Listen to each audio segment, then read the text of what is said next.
Formación cívica y ética. Primer grado. Bloque 3. 17.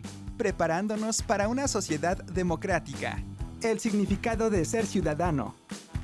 Se es ciudadano porque vives en una sociedad, tienes derechos y obligaciones y participas de manera civil para hacer valer esos derechos. La ciudadanía también representa la forma en la que vivimos, en la que nos comportamos en la sociedad, el respeto que tenemos hacia los demás, la posibilidad de comunicarnos y llegar a acuerdos en la familia, con los amigos y compañeros, el aprecio y reconocimiento a la cultura. En México, vivimos bajo un régimen democrático y la ciudadanía es una forma de vida. Pero no siempre ha sido así. Antes, la mayoría de las personas eran súbditos. Veamos.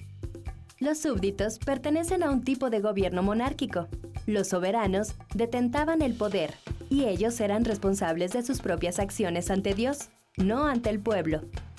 Los súbditos tenían la obligación de obedecer a su gobernante y no contaban con derechos de participación.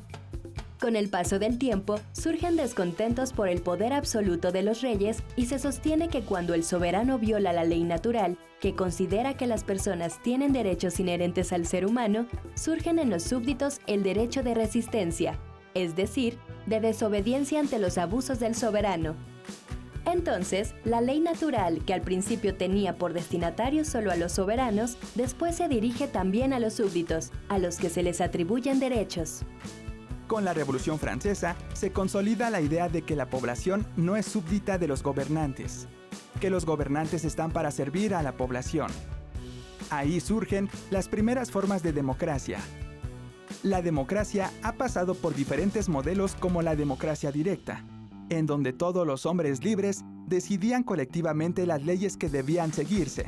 Actualmente en México, la democracia es representativa, y a través del voto se otorga el poder de las decisiones de cada persona a diversas figuras como los legisladores o gobernantes.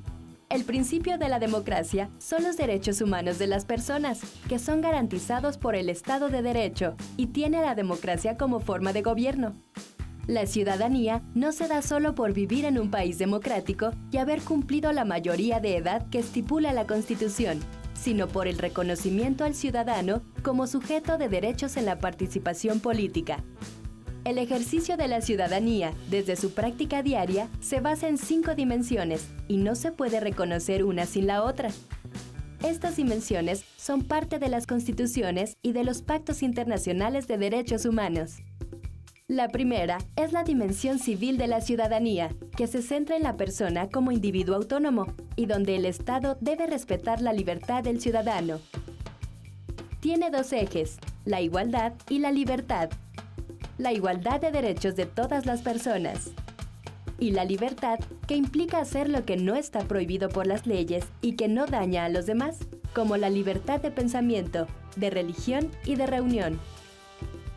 Los derechos y obligaciones a la vida, a la propiedad, a la realización de contratos y a tener juicios justos son parte de la dimensión civil. La segunda es la dimensión política de la ciudadanía, que consiste en los derechos y en las responsabilidades de asociación y de participación en el ejercicio del poder político, como formar parte de los poderes ejecutivo y legislativo o ser elector. Los derechos que garantizan la ciudadanía política en México, además del voto, son el derecho a la información, a la propuesta ciudadana, a la vigilancia al gobierno, al juicio político a los gobernantes, a la manifestación, entre otros. La tercera es la dimensión social de la ciudadanía, que atiende los derechos y los deberes vinculados a la justicia social y a garantizar un nivel digno de vida en cuanto a vivienda, salud y educación. La ciudadanía social debe posibilitar al individuo las condiciones materiales de vida suficientes para que pueda ejercer realmente sus derechos. El Estado es el responsable de garantizar los servicios públicos, que estos lleguen a toda la población y evitar graves desigualdades sociales. La cuarta es la dimensión económica de la ciudadanía, que visualiza la economía como la producción de bienes necesarios para la subsistencia digna de la comunidad. Los derechos de los trabajadores y de los empresarios deben ir en función del trabajo digno y socialmente responsable. Y la quinta es la dimensión cultural de la ciudadanía, que considera el derecho al acceso a los bienes culturales como la arquitectura, escultura, pintura, las tradiciones orales, las creaciones literarias y la música. También considera el derecho a la diferencia y el respeto a ella, como son los grupos minoritarios indígenas, inmigrantes internacionales y quienes tienen distintas preferencias sexuales. Muchas veces no se cumplen las dimensiones de la ciudadanía y eso impacta a las otras. Entonces, si una persona no recibe servicios de salud, su dimensión social está en riesgo, su derecho a la vida y no podrá tampoco ejercer su derecho al trabajo, ni participar, ni tener acceso a la cultura que corresponden a las dimensiones civil, económica, política y cultural, por ejemplo. ¿Y tú? ¿De qué manera participas con tu familia y en tu escuela en las acciones ciudadanas?